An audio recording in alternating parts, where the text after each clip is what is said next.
You ask Tiger to solve. This deals with linear equations with one unknown.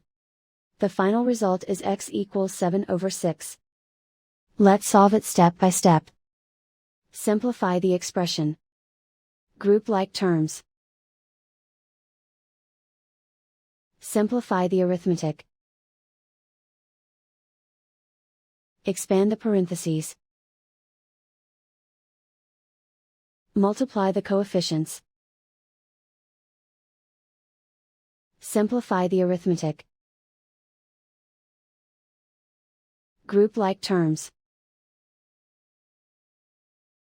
Simplify the arithmetic. Group all constants on the right side of the equation. Add 14 to both sides. Simplify the arithmetic.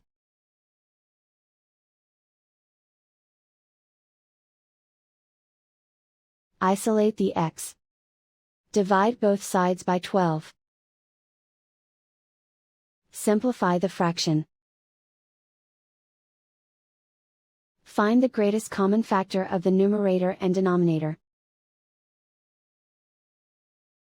Factor out and cancel the greatest common factor.